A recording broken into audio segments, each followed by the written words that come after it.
Hello.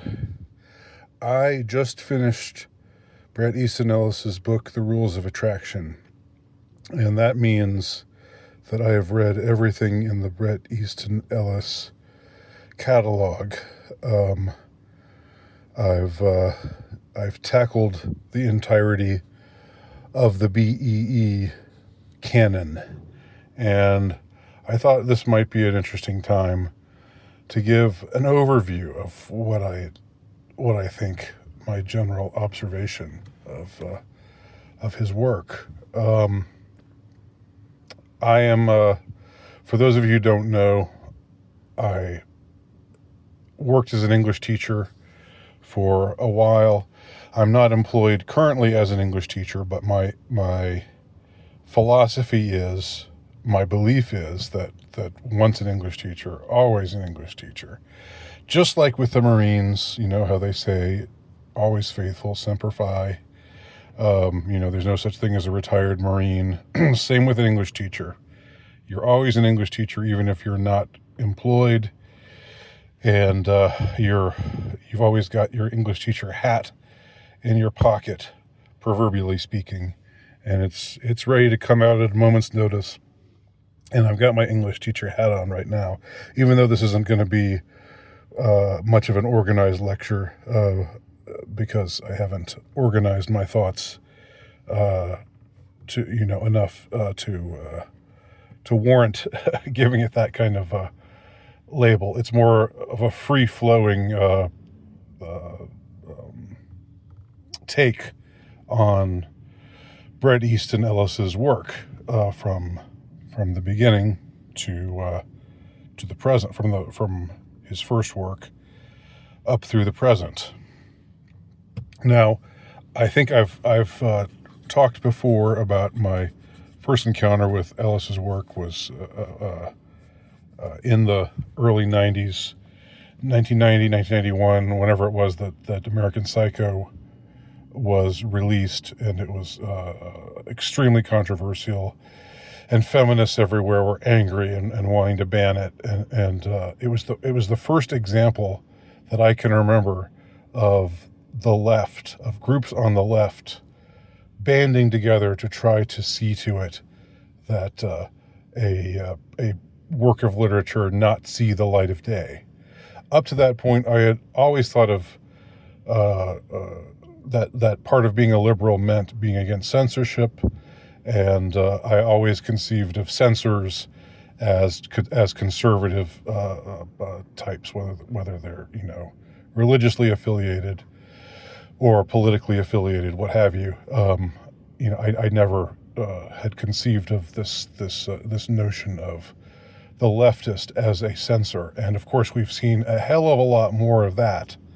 But it was just getting started at the time, what was then called PC, or political correctness. American Psycho was one of the earliest victims of PC. So I bought the book in solidarity to the cause of anti-censorship. I also tried to read it, but I had a difficult time getting through it because it's brutal. The detailed torture and murder scenes are very tough to get through. At the time, I didn't see the humor of it. I didn't see the satire of it. It just seemed like an empty, nihilistic, nasty book to me. So I put it away, and sort of tried to forget about it. But we all know that American Psycho, even though it had an era of where it was utterly rejected by the establishment, and Ellis was persona non grata. He was dropped by everybody for a time. Eventually, people came around and started to look at American Psycho again, and to appreciate things about it, and to see it as actually functioning as a brilliant satire, and to see the intelligence behind it, and not just see it as as just a nasty kind of snuff novel, if you will. But I'm getting ahead of myself. I just wanted to include that as a prelude, because that was my first experience with Ellis. And I remember reading an interview with him in Rolling Stone magazine, where he was talking about the book and talking about, people, all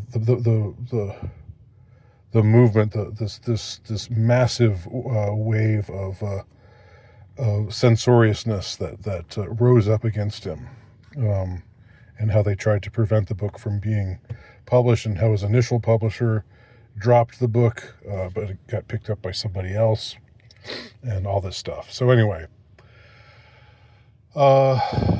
so now I'm just I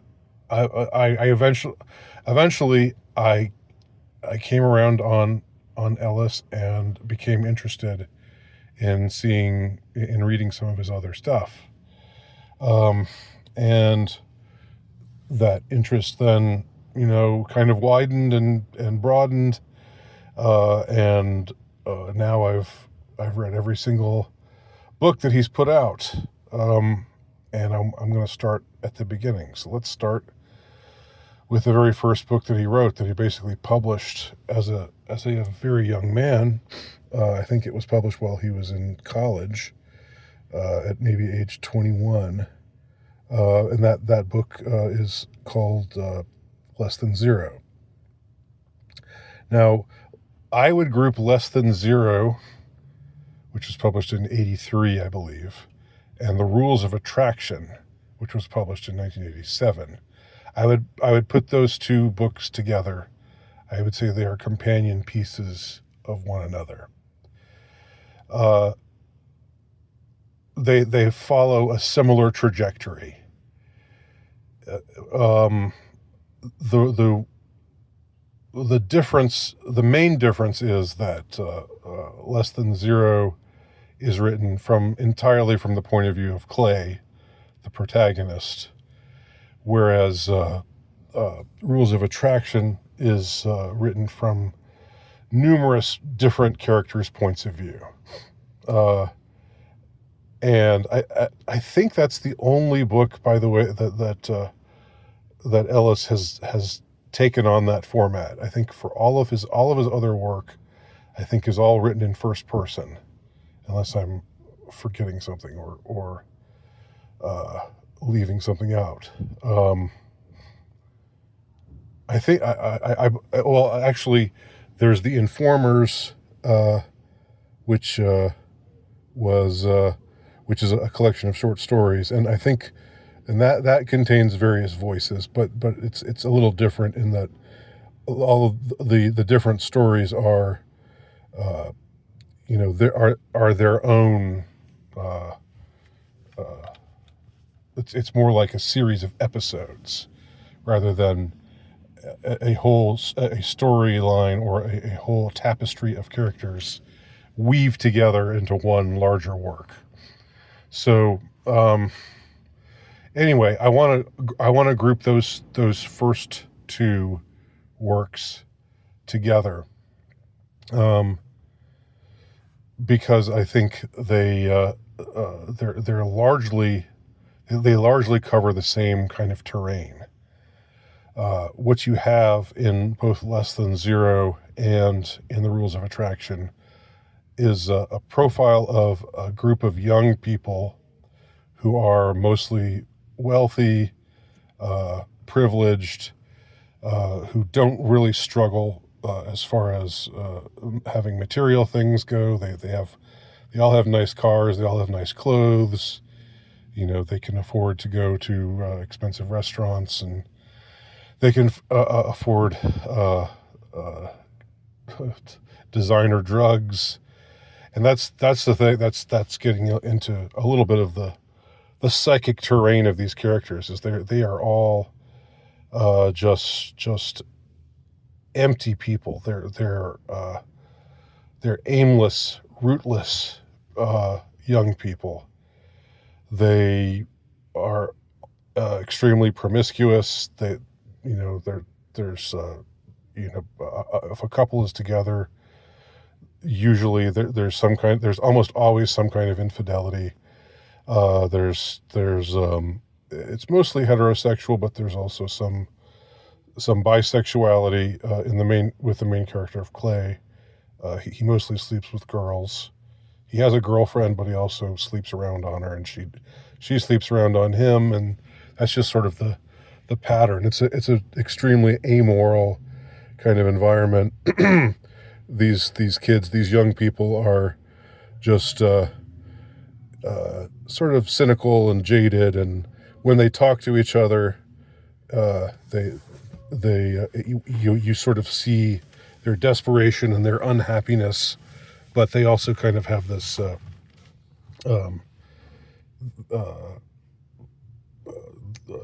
this kind of what's the right word?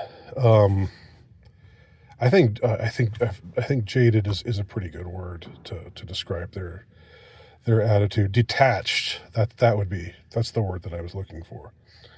There is a detachment from their own emotions.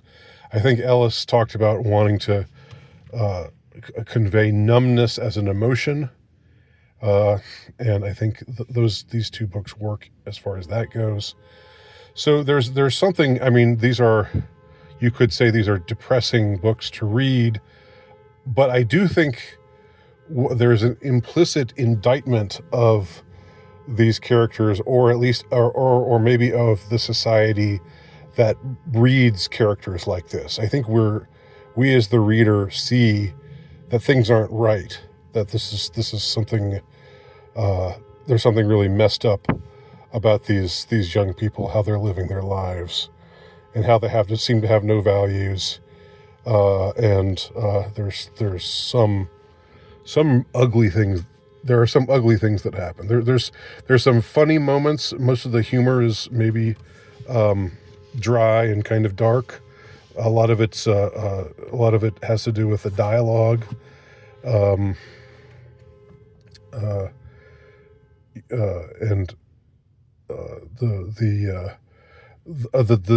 the detached way that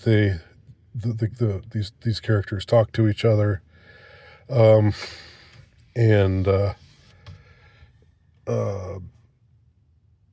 yeah, but I think generally speaking, it's I think what saves these books from being nihilistic is that there is an implied indictment, not necessarily of the characters, although I would also say that basically you have a hard time finding characters that are really that sympathetic.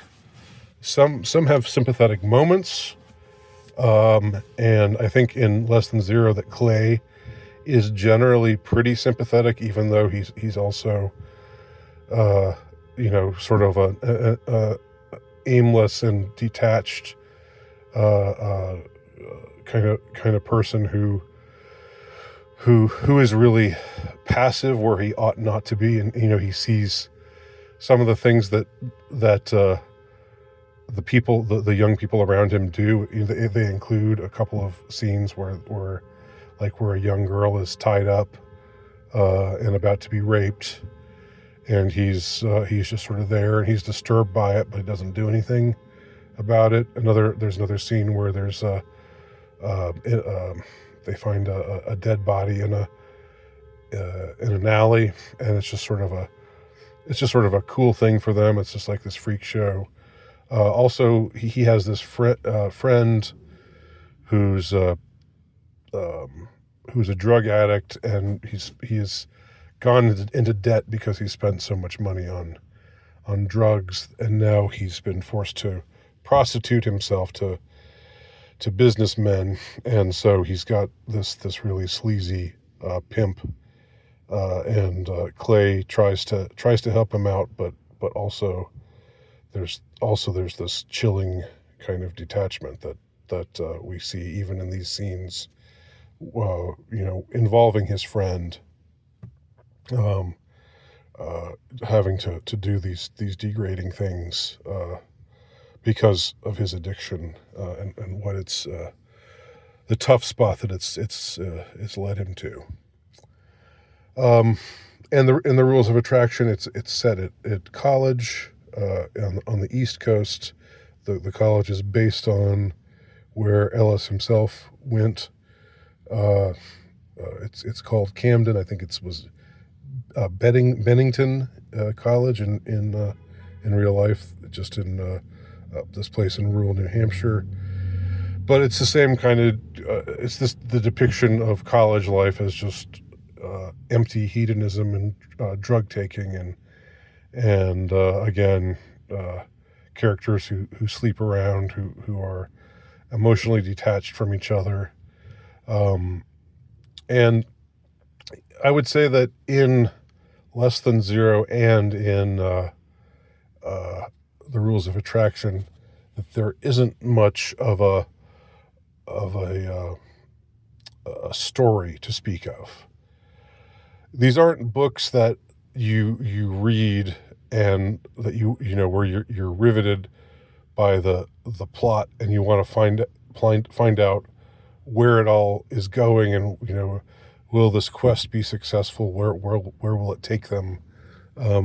These are not plot-driven books at all. There isn't much of a plot, although stuff happens, and there isn't much character growth. The characters remain mostly static. They don't really change or learn anything as they go. I think there's overall a sense of things, not being right. There's a deeply pervading sense of unhappiness or emptiness or numbness. But that's it. It doesn't. Once it's over, nothing has really changed, and that's that. So, I would group those first two books together in that respect. That they cover largely the same terrain. American Psycho, which was published in I think 1991, I just talked about the controversial details surrounding its publication. In American Psycho, there are some similarities in that to the first two books of Ellis's canon, in that there's not really much plot either. There's also this pervading sense of emptiness and amoral characters who sleep around. This time though, it's set amongst these Wall Street professionals, these yuppies, in New York City in the 1980s, the late 80s. And the main character is, of course, Patrick Bateman, who's also apparently a serial killer. Now, I should do a whole separate video about but did Patrick actually kill anybody? This whole thing that I've really gotten sick of. I've gotten so tired of people posting videos online or writing things saying, but you know what? It was probably all in his head. I think that's just a stupid take on American Psycho. And I've just gotten kind of tired of it. I do think that that since Patrick Bateman is not a mentally stable character, that some things are in the realm of fantasy for sure. But I think that some of the, at least some of the murders are definitely real. And I don't think there is evidence that they aren't. And well, that's getting into maybe a different sort of territory. There's a sequence that's definitely a fantasy sequence where stuff happens that just is just surreal, where it seems that we've sort of gone into Patrick's mind, and it's he's having a psychotic episode or something. But I think that much, if not most, of the murder that takes place in American Psycho is real. So I guess I couldn't help but comment on that whole thing, just because in recent years it's just been this thing that everybody just thinks they're so astute, and they're so like, whoa, man, like, what if it was maybe all in his head? Anyway, I'll cover that another time, because I don't think that's the case with Patrick Bateman. I think he really is truly a homicidal character, and it shows how detached he is, how unempathetic he is. But there's also details of the way that American Psycho differs stylistically from the first two books. Is, first of all, I think Patrick Bateman is maybe the first character that really draws attention to himself. Whereas the Clay, the protagonist of the protagonist of Less Than Zero, and all of the many characters of Rules of Attraction aren't, they're well-defined characters, but they don't just command your attention in an iconic way, the way that Patrick Bateman does. He is definitely a character who has this presence about him, and one can understand why Patrick Bateman has become this iconic character, after the movie, particularly with the Christian Bale movie, which was made several years later. But even in the book, you get a sense of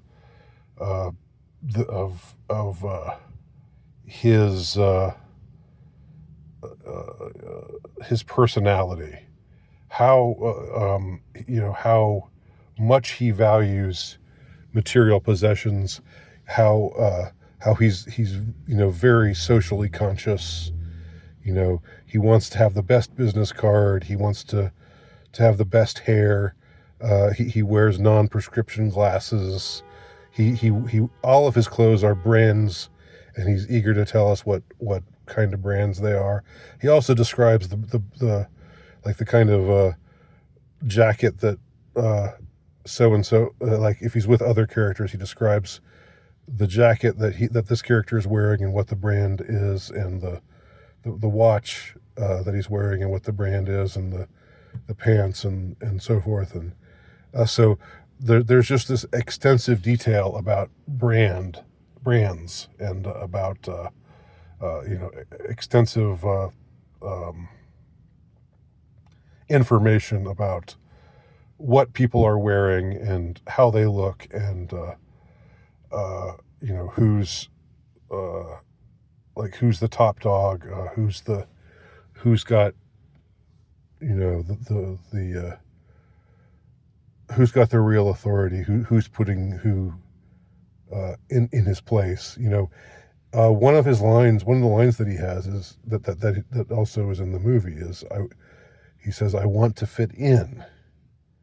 And it's strange to think of this character who's a psycho killer, and a sociopath, and just this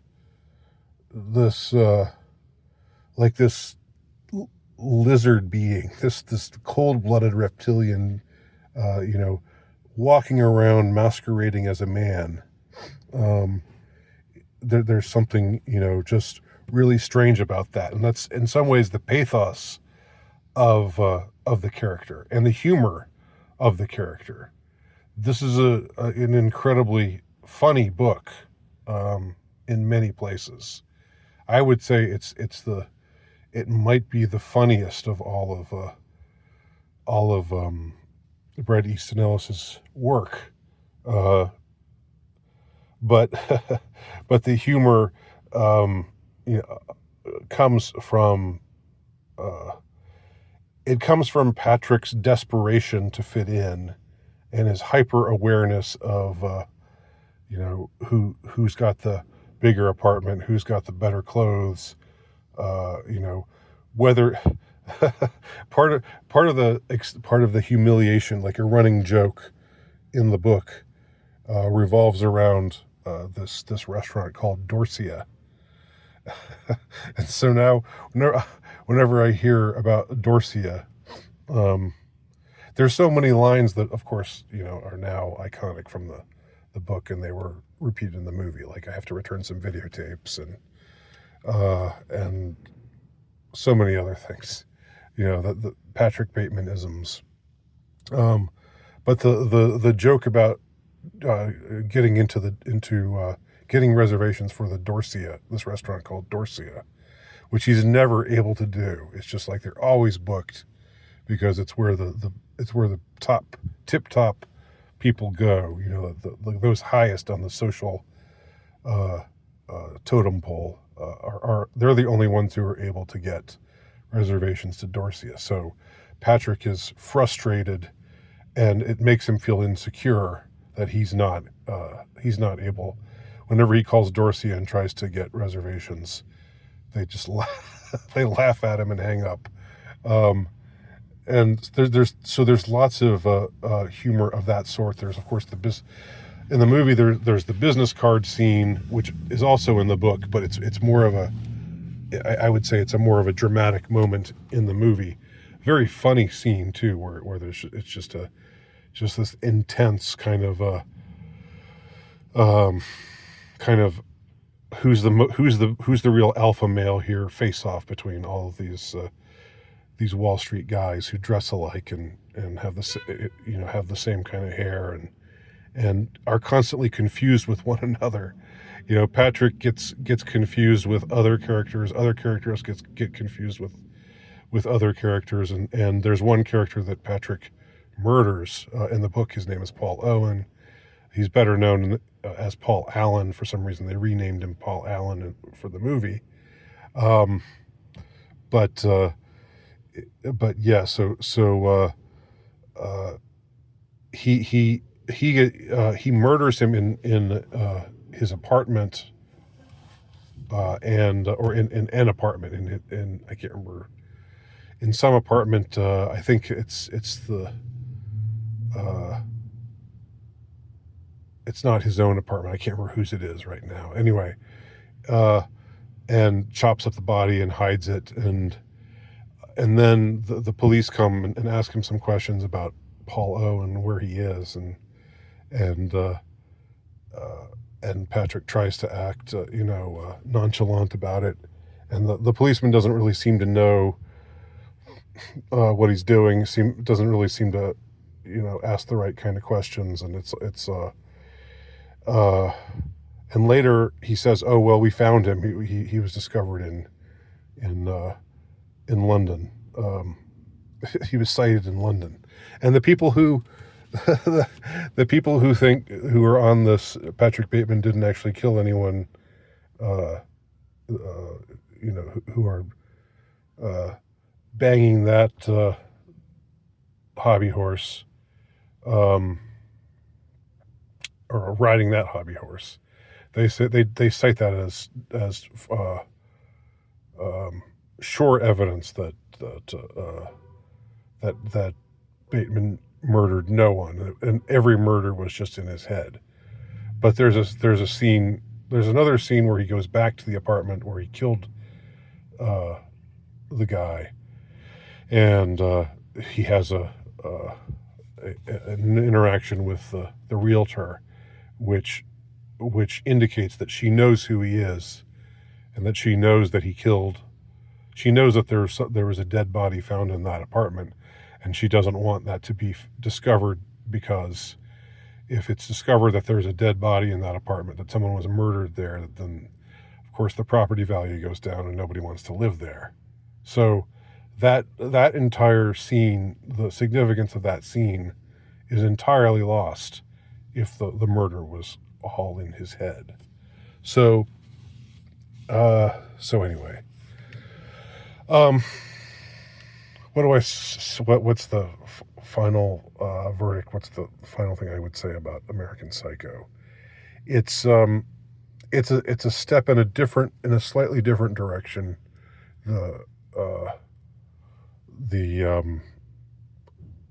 It's much more graphic. There are sex scenes that are extremely graphic.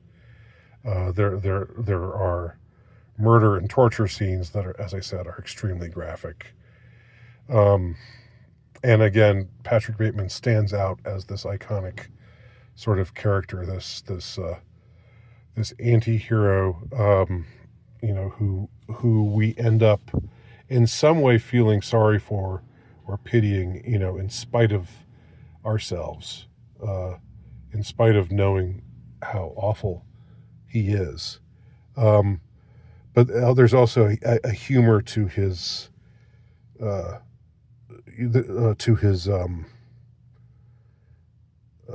his detachment. I talked about how in the first two books of Ellis's canon, the characters are detached, and that's a significant aspect of what goes on, the psychic territory of those first two books.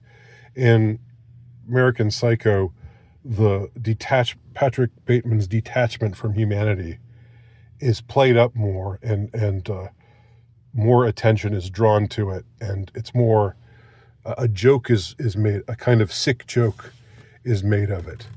He talks about, he keeps making reference to the Patty Winters show. On the Patty Winters show this morning, they were talking about in some outrageous, some grotesque or disgusting or ridiculous, sort of lurid topic. But there was one episode about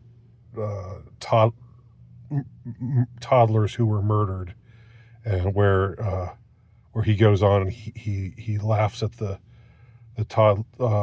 parents of the toddlers, and he's rooting for the toddler killers. Like his reactions to everything are just the exact opposite of what they should be, what a normal, well-adjusted human being is. I mean, he's just a completely fucked up person, but he's trying to fit in, but he can't.